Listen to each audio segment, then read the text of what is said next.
Welcome to the California Sun Podcast. I'm your host, Jeff Schechtman. Someone said recently that in California, fire season is now 13 months a year.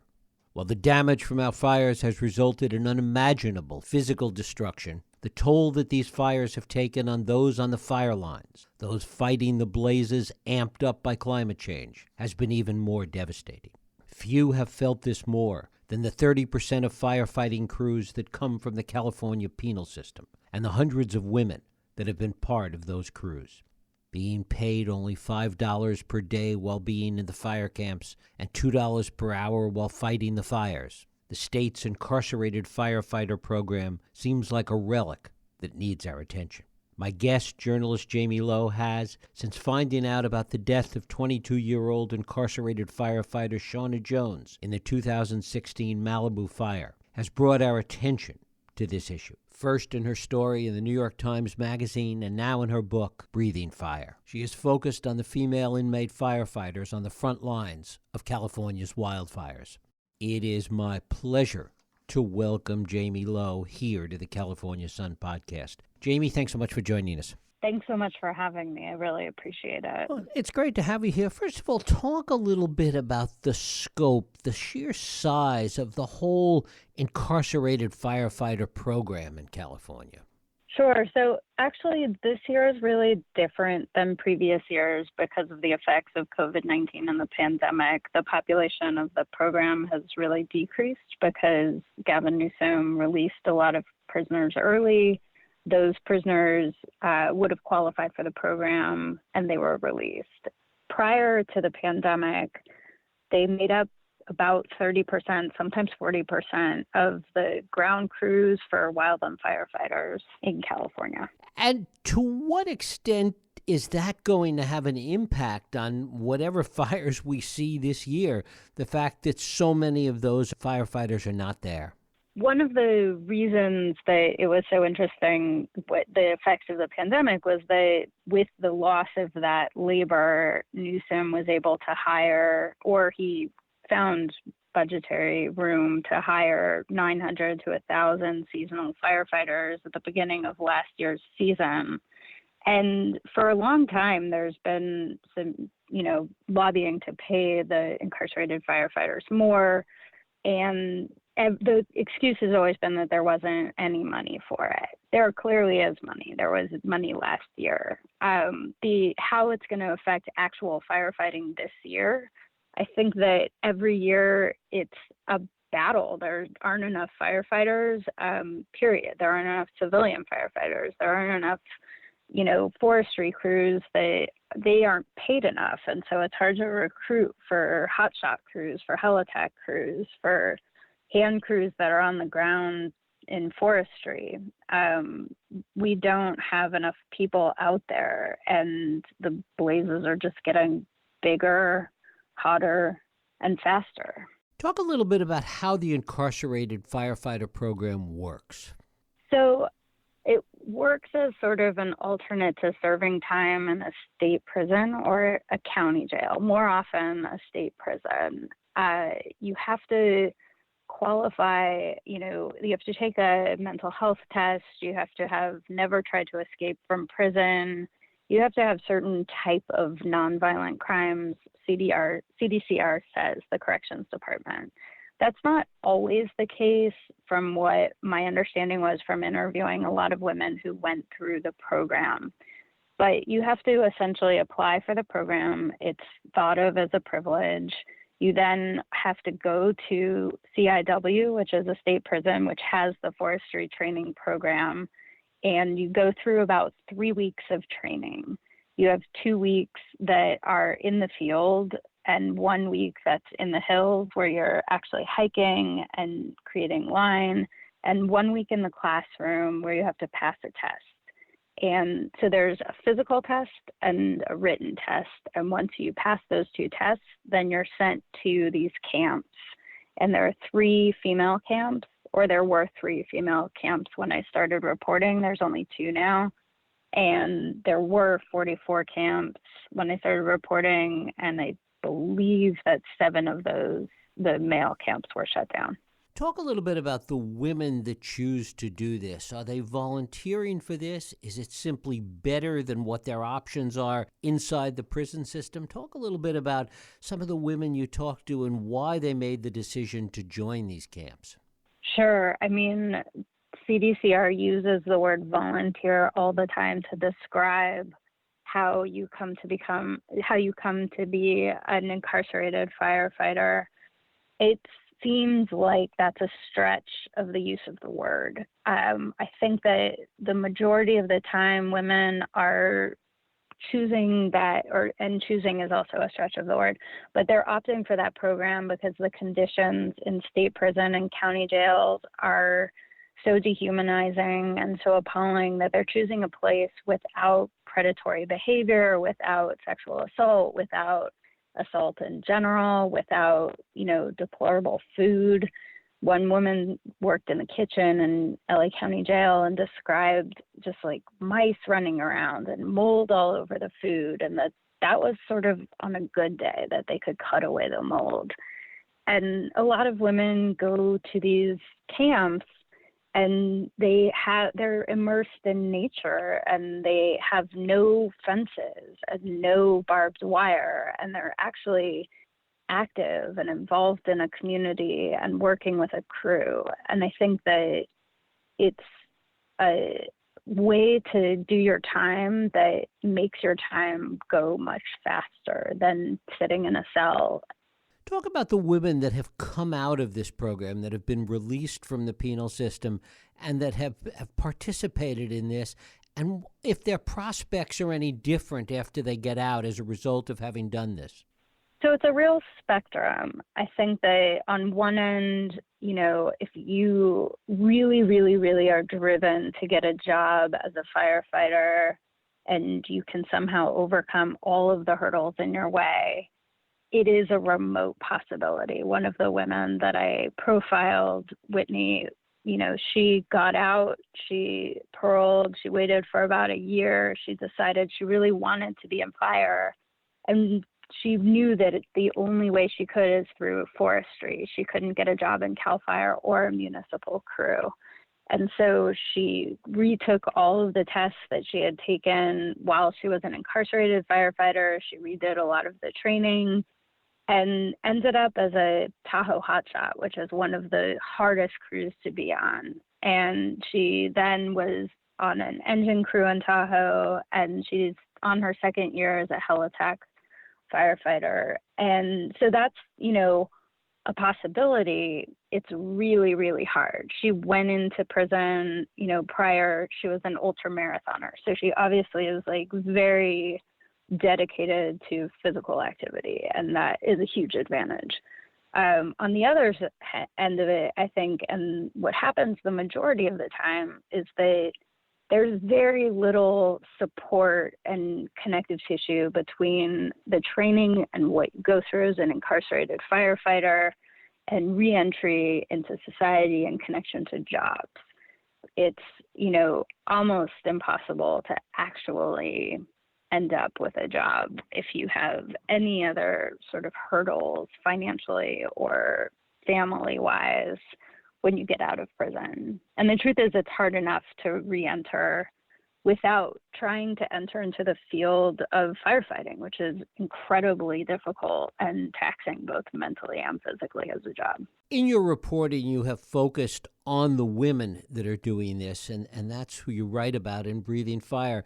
Is it your sense that it's just as difficult for the men that participate in this to find jobs in firefighting once they get out? I think it's a real hurdle for all formerly incarcerated firefighters. I think that the department, CAL FIRE is fairly against hiring formerly incarcerated firefighters in general. The union has released statements that speak to that. I think if we're comparing genders as a profession, it's much, much easier to be a man applying to be a firefighter than a woman. There's a history of discrimination, both in gender and for people of color, that goes way back within firefighting. But I do think that being a female firefighter is really difficult. You came to this story because of what happened to an incarcerated firefighter named Shauna Jones, who was killed in the 2016 Malibu fire. Talk about that. So I was born and raised in California, and I was home. I was sitting in my mom's kitchen and reading the LA Times, and, came across this story in the B section that was basically, it was slightly less than 500 words. It was pretty small, and it was about Shauna Lynn Jones and her death. And I was immediately struck. I was just completely unaware that this program even existed, that there were incarcerated firefighters who were out there on fires, every season, and that they made up such a huge percentage of the wildland crews. The other thing that really struck me was that in the article, Shauna Lynn Jones was basically represented by like 2 sentences, and she was pretty much described by her crime and that she came from Lancaster. And there was nothing else about her in the story. And I just really wanted to know more about her. I wanted to be able to sort of understand what her life was like before she was incarcerated, how she ended up in the program, what it was like for her in the program, what it was like for her family. I just felt like I wanted to know more about her and what the program was. I mean, I know those mountains. I know those trails. I couldn't believe that there was a state prison essentially nestled within them. Talk about the camps and what they're like. I'll tell you what Diana, Shauna's mom, told me when she visited Shauna with her other daughter, Ashley.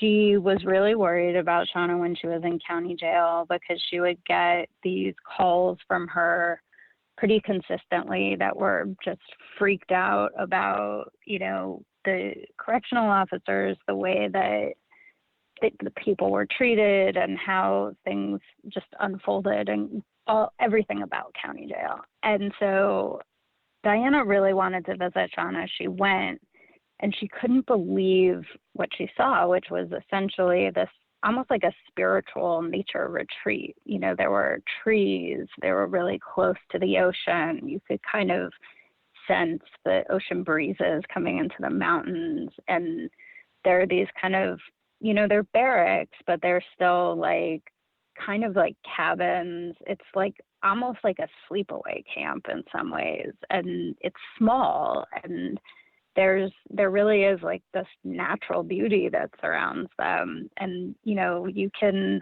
have relatives visiting and stay overnight in a cabin, which is wildly different from, visits at a state prison. One of the women that I talked with recently described seeing her kid, she would press her hand against the plexiglass window and her kid would press their hand against it.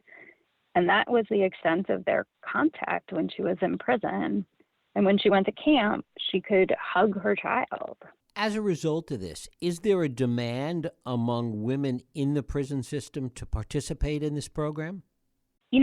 I don't think so, because I still think that there's a huge amount of risk, and there are other options to go, to basically work minimum wage jobs and live in halfway homes if you're at the same level of that CDCR considers women who are low level crimes to be able to qualify for fire camp. But, it's hard to say right now because of the pandemic what demand is. The numbers are just so different this year than they have been any other year. It's hard to know. Those that participate in this, what is the biggest problem that they see, the women in particular, the biggest problem that they face in the camps and in participating in this program?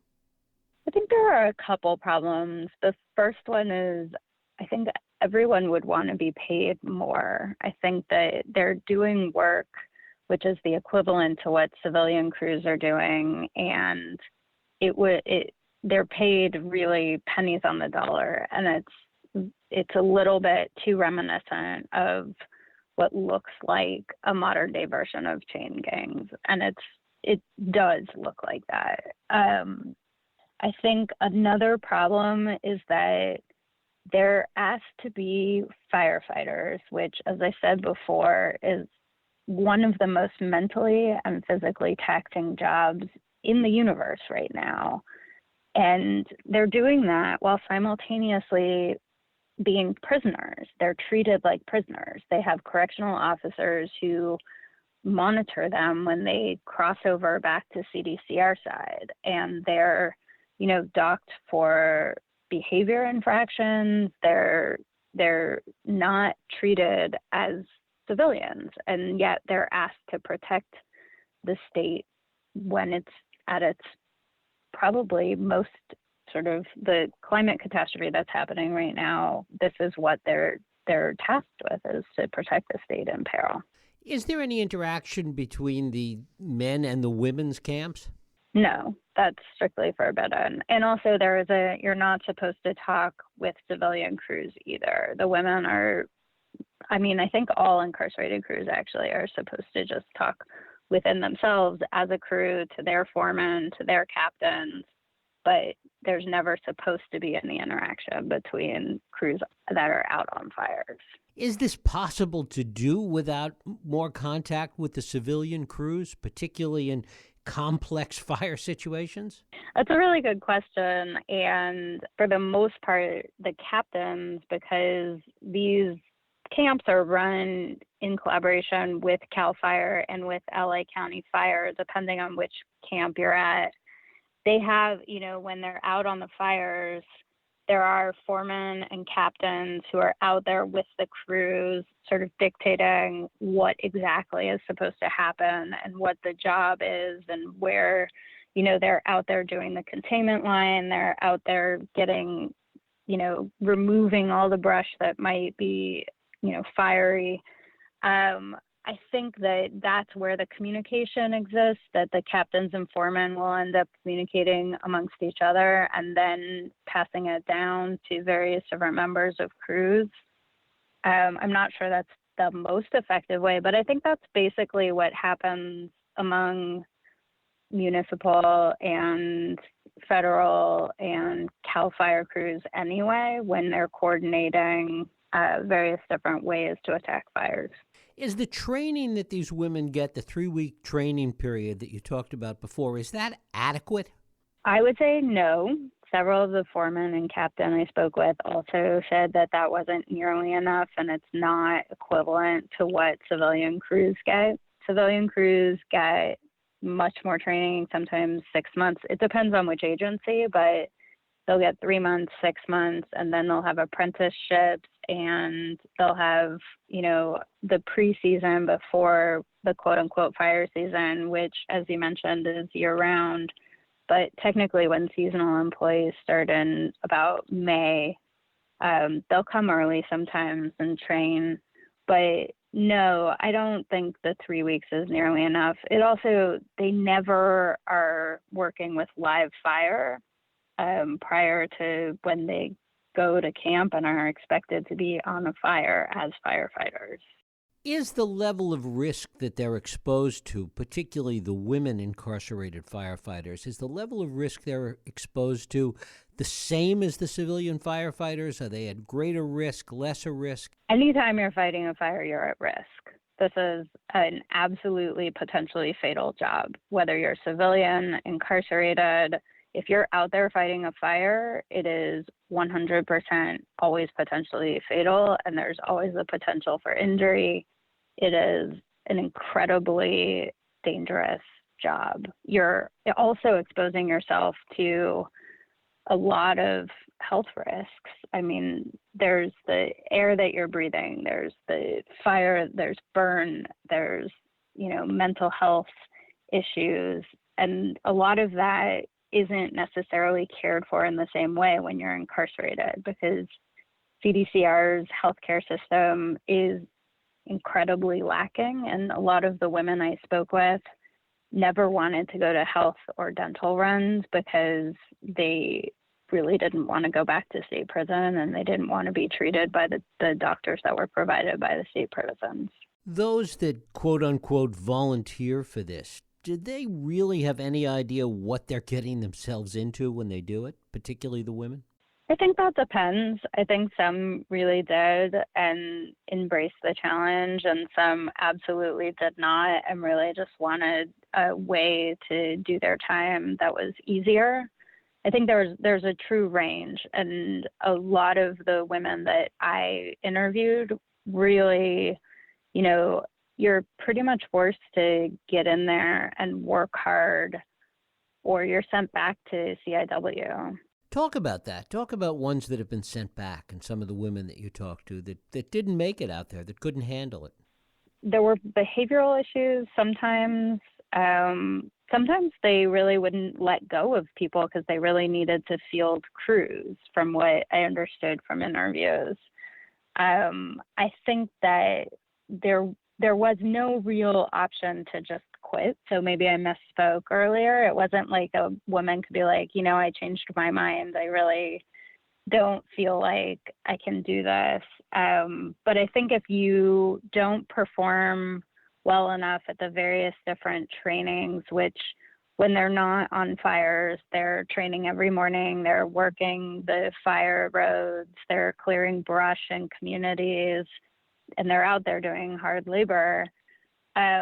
But if you can't do certain timed hikes, if you can't do a certain amount of push-ups in a certain amount of time, a certain amount of sit-ups in a certain amount of time, multiple days in a row, like if you're really not trained up, that could be super dangerous for a crew, and they will send you back to CIW.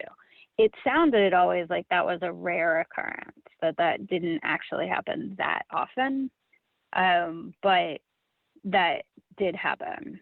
There also, if you got into fights regularly, I think you were sent back. The leadership of these crews that are out there, is there female leadership at all, or even among the female inmate firefighters, is it only male leadership? That's a great question, and I believe that when I was there were only men who were foremen and captains represented by CAL FIRE and LA County Fire.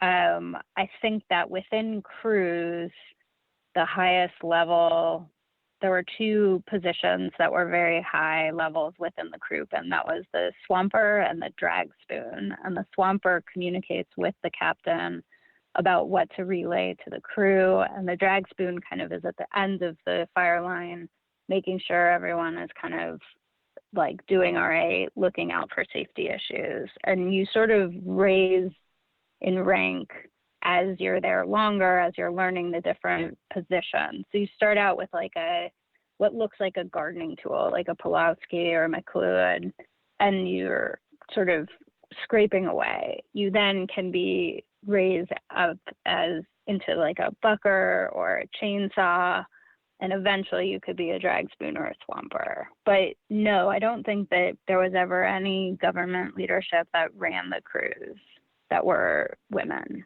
How are these inmate firefighters viewed by the civilian firefighters that are out there? That's a good question, and one I really can't answer because there are so many civilian firefighters, and I imagine that there's a range of feelings about it. I think that sometimes they're really appreciative and they understand that they're working with them and doing a lot of the work that they would have had to do as hand crews. And it's, one representative of CDCR described it as grunt work.